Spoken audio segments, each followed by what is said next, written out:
पिता पुत्र पवित्र आत्मा के नाम पर आमीन। सर्वशक्तिमान महान परमेश्वर पिता, मैं आपको धन्यवाद देता हूँ। राजाओं के राजा, प्रभुओं के प्रभु, प्रभु यीशु मसीह, आपकी तारीफ हो, महिमा हो, प्रशंसा हो, बड़ाई हो पिता। आपकी जय जयकार हो प्रभु। मैं प्रार्थना करता हूँ पिछली रात के लिए, आज के पूरे दिन के लिए, इस शाम रात के लिए पिता मैं धन्यवाद देता हूँ। दुनिया में न जाने कितने लोग मर मिट गए प्रभु, आपने हम सबको संभाला, बचाया, जीवित सुरक्षित रखा, उसके लिए लाखों लाख धन्यवाद। पिता मैं आपसे प्रार्थना करता हूँ यीशु मसीह के नाम से, जितने ऑनलाइन सुनने वाले हैं व्यूअर्स परमेश्वर, उनके जीवन के लिए, उनके घर परिवार के लिए, उनके हर एक परिस्थिति के लिए, हर एक कमी कमजोरियों के लिए प्रभु, उनकी हर एक घटी के लिए प्रभु, जो महिमा सहित आप पूरी करते हैं अपने बेटे बेटियों की घटियों को, कमियों को प्रभु, मैं प्रार्थना करता हूँ उनके जीवन की हर एक परिस्थिति को अपनी महिमा सहित पूरी कीजिए, ताकि वो फलते फूलते जाएं और पराक्रमी होते जाएं और आपके नाम को ऊंचा करते जाएं। पिता मैं सारी बातों को आपके चरणों में रखता हूँ। जब आपके वचनों पर हम जाएं परमेश्वर, उन वचनों की ओर प्रभु, उन सारे वचनों का भेद हम पर प्रकट करें प्रभु। जिस तरह आपने कहा है अपने वचनों में कि परमेश्वर बुद्धिमानों को नहीं, अज्ञानियों पर अपने वचनों का भेद आप प्रकट करते हैं प्रभु, आज हम सब पर अपने वचनों का भेद प्रकट करें, ताकि इन वचनों के अनुसार हम जिए चलें, उठे बैठे इस योग बनाइए। हम सारी बातों को आपके चरणों में रखते हुए प्रार्थना विनती यीशु के नाम पर बाप आपसे मांगते हैं, सुनिए और दया से ग्रहण कीजिए, आमीन। प्रभु का वचन कहता है भोलेपन की प्रशंसा। आज वचन का शीर्षक है भोलेपन की प्रशंसा। संत मत्ती अध्याय 11 पद संख्या हम 25 से 27 देखेंगे। हालेलुया। सबसे पहले सबों को जय यीशु। आशा करता हूँ आप सब आनंदित होंगे, खुश होंगे। सॉरी, कभी कभी भूल भी जाता हूँ। तो आइए हम प्रभु के वचन में जाएंगे। मैं आशा करता हूँ आप सब सदा आनंदित रहेंगे और आनंद में बल है और ऐसे ही हो, आमीन। आइए हम प्रभु के वचन में जाएंगे। उस समय ईसा ने कहा, पिता स्वर्ग और पृथ्वी के प्रभु, मैं तेरी स्तुति करता हूँ। अब थोड़ा सा ना समझने वाली बात है ना। एक यीशु मसीह हैं जो अपने पिता परमेश्वर की स्तुति करते हैं, ठीक है। बोलते के साथ उनके मुंह से निकलता है पिता, और वो उनको बताते हैं कि तू कौन है, कितना महान है, कितना सामर्थी है, तू क्या कर सकता है। वो बता भी रहे हैं, एक तरफ से कह रहे हैं पिता स्वर्ग और पृथ्वी के प्रभु, मैं तेरी स्तुति करता हूँ। और आज हमारी कलीसिया के लोग स्तुति करते हैं, इस तरह खड़े रहेंगे बिना मन के, खड़े रहेंगे बिना ध्यान के कि क्या गाया जा रहा है। हम चर्च में पीछे बैठते हैं, हाँ, प्रभु के भवन में, माना कि हम नहीं जानते हैं वो लैंग्वेज की गाना, लेकिन जो जानते हैं वो भी तो गाते ना, कोई पीछे नहीं गाते। एक आध जन का मुंह चल जाए तो लगता बहुत बड़ा उपकार कर दिए यीशु मसीह के ऊपर। हाँ, यहाँ बेटा जो खुदा का बेटा है, खुद वो परमेश्वर की स्तुति कर रहा है, उसको बोल के कि तू महान है, तू दयालु है, तू स्वर्ग और पृथ्वी का प्रभु है, मैं तेरी स्तुति करता हूँ। लेकिन आज अपने लोग प्रभु की स्तुति नहीं कर रहे हैं, आज उसकी महिमा नहीं कर रहे हैं। आज ज्ञानी बन के घूम रहे हैं, आज घमंडी बन के घूम रहे हैं, आज धनवान बन के घूम रहे हैं, आज जमींदार बन के घूम रहे हैं, लेकिन यीशु मसीह की स्तुति उनके मुंह से नहीं हो पा रही है। हाँ, अब्बा पिता की महिमा उनसे नहीं हो पा रही है। कह रहा है उस समय ईशा ने कहा, पिता स्वर्ग और पृथ्वी के प्रभु, मैं तेरी स्तुति करता हूँ, क्योंकि तूने इन सब बातों को ज्ञानियों और समझदारों से छिपाकर नीरे बच्चों पर प्रकट किया है। कौन सी बात यीशु मसीह ने कहा, कौन सी बातों को छुपाकर ज्ञानियों पर से और समझदारों पर से हटा के परमेश्वर मूर्खों को दिया, हाँ, बच्चों को दिया, छोटे छोटे बच्चों को दिया, ना समझो को दिया। कौन है ये, कौन सी बात है?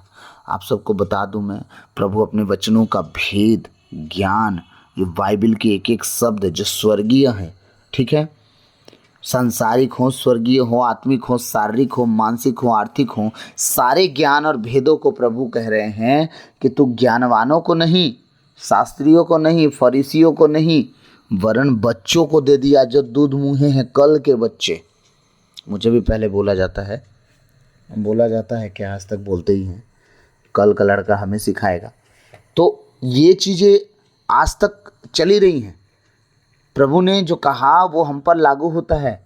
जो प्रभु को प्रेम कर देगा, प्रभु ज्ञानियों से ज्ञान हटाकर अपने बच्चों को, अपने भेदों को प्रकट करेगा। और जो बच्चे उसके कौन हैं? वो उसके बच्चे हैं जो यीशु मसीह से प्रेम करते हैं। आमीन। तो प्रभु का वचन कह रहा है क्योंकि तूने इन सब बातों को ज्ञानियों और समझदारों से छिपाकर नीरे बच्चों पर प्रकट किया है। भेद की बातें, ज्ञान की बातें, रहस्य की बातें। अब वचन में तो लिखा है, मत्ती 7:7 कहता है मांगो तो दिया जाएगा। ठीक है, अब वचन कहता है मांगो तो दिया जाएगा। ठीक, अब आगे पीछे कुछ नहीं, क्या मांगना है पता ही नहीं है, मांगे जा रहे हैं, मांगे जा रहे हैं। दो प्रभु, घर दे दो, गाड़ी दे दो, लड़का बच्चा दे दो, सब दे दो। हाँ, यीशु मसीह कहते स्वर्ग का सिंहासन ले लो, तुम ही बैठ जाओ, हम ही तुम्हारी पूजा कर ले। हैं, पिता परमेश्वर कहते हैं सुनना, एक काम कर, तू मेरे बेटे को ही ले जा अपने घर में, रख ले नौकर बना के, सब देते रहेगा तुमको रोज। मांगने का पते नहीं है। अब जब तक ये रहस्य ना प्रकट करे कि प्रभु तेरी इच्छा के अनुसार जो मांगना है पाएंगे, तभी मांगेंगे तो मिलेगा। नहीं तो हम भोग विलास में उड़ाने के लिए मांगेंगे, कुछ नहीं, मांगते तो हो पर तुम पाते नहीं हो। क्यों? क्योंकि तुम अपने भोग विलास में उड़ा दो, इसलिए नहीं पाते। ये है, देख लिए मांगने वाला सिस्टम। इधर कह रहा है मांगो, अरे सब वचनों के ऊपर एक रहस्य छुपा है, इसलिए प्रभु कहते हैं मांगते तो हो पर पाते नहीं हो। क्यों? क्योंकि तुम भोग विलास में खत्म कर दोगे, इसलिए नहीं पाते। मांगो, उसकी इच्छा के अनुसार जो व्यक्ति मांगता है वो पाता है। उसकी इच्छा क्या है? प्रभु मुझे घर दे, अगर घर नहीं है तो घर दे, मैं तेरे लोगों को अपने घर पे इकट्ठा करके हम भजन गीत गाएंगे। प्रभु मुझे पैसा दे, मैं तेरे चर्च को सपोर्ट करूंगा, तेरे लोगों को सपोर्ट करूंगा। हाँ, मुझे अनुग्रह दे, मुझ पर हीलिंग दे, जो भी है प्रभु से जुड़ा हुआ काम मांगो आप, ताकि प्रभु कुछ कर सके आपकी लाइफ से, इस्तेमाल कर सके, आपको अपने लोगों को बचा सके। आप मांगो, मिलेगा। तब प्रभू कहता है बच्चों की तरह जो भी मांगता है और कभी नहीं लजाता उसे मिलता है। हाँ, वो निसहाय बूढ़ी माता गई थी उस धनवान व्यक्ति के पास। हाँ, वो कहता है मैं ना ईश्वर से डरता हूँ ना इंसानों से। ठीक है, पर ये बूढ़ी औरत आके इरिटेट करके रख दी है मेरे को, रोज रोज मैं इसका न्याय करूँगा। सोचिए, वो इरिटेट होकर न्याय कर दिया। प्रभु कहते हैं कि उसके नाक में वो दम कर दी औरत और उसका न्याय चुका दिया। वो कह भी रहा है कि ईश्वर से नहीं डरता और मनुष्य से नहीं डरता, लेकिन ये मेरे नाक में दम करके रखी है। इसका मतलब तुम नाक में दम तो करके देखो यीशु मसीह के। वो कहता है तुम करो तो पहले, मैं इंतज़ार कर रहा हूँ, कोई तो मिले मुझे जो जिद करके आशीष मुझसे ले ले, और मैं देना चाहता हूँ।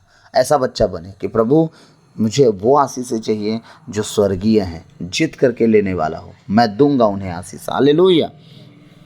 प्रभु कह रहे हैं जो बच्चों पर तूने प्रकट किया वो ज्ञानियों पर नहीं प्रकट किया, समझदारों पर प्रकट नहीं किया, सब कुछ तूने छुपा के रखा। हाँ पिता, यही तुझे अच्छा लगा। वाओ, यीशु मसीह क्या कह रहे हैं? हाँ पिता, आपको यही अच्छा लगा, धन्यवाद हो आपका।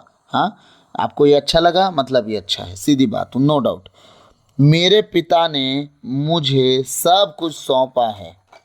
यीशु मसीह के पिता ने क्या किया है? यीशु मसीह को सब कुछ सौंप दिया है। स्वर्गीय, पृथ्वी की, अधोलोक की सारी बातें, यहाँ तक कि मरने के बाद यीशु मसीह मौत पर भी जय पा लिया, उसकी कुंजी अपने हाथ में ले लिया। आमीन, हालेलुया। मेरे पिता ने मुझे सब कुछ सौंपा है। पिता को छोड़कर कोई भी पुत्र को नहीं जानता। दुनिया का कोई व्यक्ति यीशु मसीह को पूरी तरह से जान पाया? कौन है वो? इतना जानते हैं, स्वर्ग का इंसान है, स्वर्ग में विराजमान परमेश्वर का बेटा है, माता मरियम के गर्भ से आया, जन्म लिया, पैदा हुआ, 33 साल की उम्र में मारा गया, गाड़ा गया, तीसरे दिन जी उठा और स्वर्ग चला गया। बस इतना ही ना, आगे कुछ नहीं जानते। उसकी महिमा क्या है, उसका प्रताप क्या है, वो क्या कर सकता है। मुर्दों को जिलाना आपके लिए तो बड़ी बात लग सकती है, लेकिन यीशु मसीह के लिए बड़ी बात नहीं है। हाँ, तो सोचिए उसके लिए बड़ी बात जो होगी क्या होगी पता है? आकाश टल जाए, पृथ्वी टल जाए, उसके मुंह से निकला हुआ वचन बिना पूरा हुए नहीं टलेगा। आप समझ लो कितना सामर्थ्य है यीशु मसीह। और वो किसका बेटा है ये भी ध्यान दे लेना। जिस दिन आप सबको पता चल जाए कि यीशु मसीह कौन है, तो आप समझ जाओगे कि आपका वो मालिक कौन है और वो मालिक क्या क्या कर सकता है आप सबके लिए। आमीन। मेरे पिता ने मुझे सब कुछ सौंपा है। यीशु मसीह को सब कुछ सौंपा गया है। अब वो कहता है तुम बताओ तुम्हें क्या चाहिए?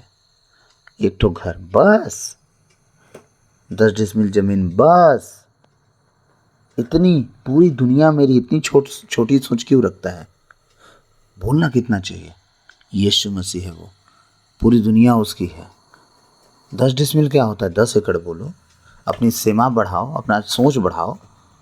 हाँ, प्रभु है वो, कुछ भी कर सकता है। बस उसके साथ आपको पूरी तरह से ईमानदार बनना है। हालेलुया। हाँ, कह रहा है पिता को छोड़कर कोई पुत्र को नहीं जानता, इसी तरह पिता को कोई भी नहीं जानता, केवल पुत्र जानता है। आप सब बताइए, क्या आप सब पिता परमेश्वर को जानते हैं? वो कौन है, कहाँ से बिलोंग करता है, कैसे चलता है, कैसे टहलता है, उसका चेहरा कैसा दिखता है, वो कहाँ पे बैठता है, उसके खाने पीने की चीज़ें क्या हैं? कोई नहीं जानता। सिर्फ यीशु मसीह जानते हैं, सिर्फ पुत्र जानता है। और कौन जानता है, बताऊं? मैं बता रहा हूं कौन जानता है। पिता को छोड़ कर कोई भी पुत्र को नहीं जानता, इसी तरह पिता को कोई भी नहीं जानता, केवल पुत्र जानता है, और वही जिस पर पुत्र उसे प्रकट करने की कृपा करे। पिता को कौन जान सकता है?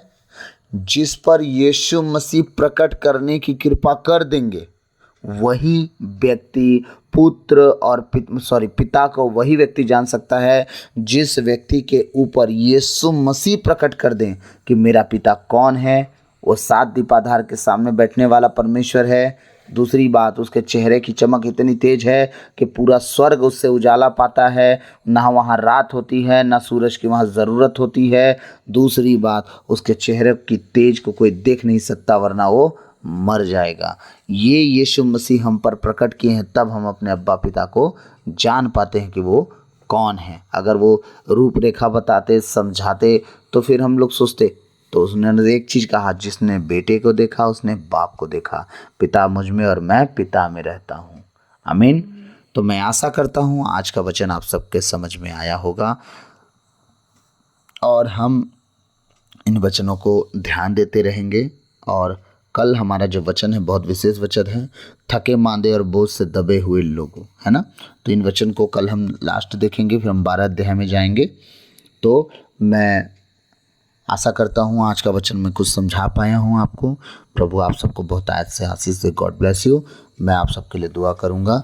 सर्वशक्तिमान महान परमेश्वर पिता, मैं धन्यवाद देता हूँ आपके बेटे बेटी जितने ऑनलाइन हैं जो बीमार हों प्रभु, मैं उनके लिए प्रार्थना करता हूँ। आपके वचन में लिखा 1 पेतरुस अध्याय 2 पद संख्या 24 में, आपके मार खाने से हम सब भले चंगे हो गए हैं। आज जितने ऑनलाइन परमेश्वर बेटे बेटियां आपके हैं, अगर वो बीमार हैं, किसी रीति से शरीर की कमज़ोरी कमियां हैं, यीशु मसीह आपके मार खाने से वो भले चंगे हो चुके हैं। मैं घोषणा करता हूँ प्रभु, अगर उनके किसी भी रीति से उनके पाप गुनाह हों, तो आपका वचन में लिखा है प्रभु, आपके लहू बहाने से उनके सारे पाप धोए गए हैं, क्योंकि आपके लहू में चंगाई है, आपके लहू में छुटकारा और आपके लहू में पापों की क्षमा है। पिता मैं प्रार्थना करता हूँ इन सब के शरीर प्राण आत्मा पे आपका अधिकार हो। मैं प्रार्थना करता हूँ उनके घर परिवार पर, इनके बाल बच्चों पर परमेश्वर, उनके बुजुर्गों पर, सब पर आपका नियंत्रण और अधिकार हो परमेश्वर। पिता मैं आपसे प्रार्थना करता हूँ उनके जीवन को कवर और सील रखे, क्योंकि आपका वचन कहता है स्तोत्र ग्रंथ अध्याय 34 के 8 में, प्रभु अपने भक्तों के चारों ओर स्वर्गदूतों का डेरा लगाता है। पिता मैं प्रार्थना करता हूँ इन सब के और हमारे घर घराने के सदा सर्वदा प्रभु, एक एक जन जितने सुनने वाले हैं, उनके जीवन, उनके घर परिवार, उनके शरीर प्राण आत्मा, हर एक घराने का सदस्य प्रभु तेरे लहू के बाड़े में सील और कवर हो। कोई भी दुष्ट की ताकत, दुष्ट की उक्तियाँ, दुष्ट की बातें उनके जीवन, शरीर प्राण आत्मा, मन विचार में काम ना करे। वो सदा सर्वदा तेरे कहे अनुसार जीवन जीने वाले और पवित्रताई और खराई में चलने वाले, नम्र और दीन बने रहने वाले व्यक्ति बने, इस योग बना। पिता मैं धन्यवाद देता हूँ कि तूने मेरी दुआओं को सुना। मैं उस लायक भी नहीं खुदा जिस लायक तू परमेश्वर मुझे बना दिया। पिता मैं लाखों लाख धन्यवाद देता हूँ। सारी बातों को आपके चरणों में रखते हुए यह प्रार्थना विनती यीशु मसीह के सामर्थी नाम से बाप आपसे मांगते हैं, सुनिए और दया से ग्रहण कीजिए। आमीन आमीन आमीन। सबों को जय Yeshu. God bless you all. प्रभु आप सबको बहुत आयत से आशीष दे। आमीन आमीन। क्रूस का चिन्ह पिता पुत्र पवित्र आत्मा के नाम पर। आमीन।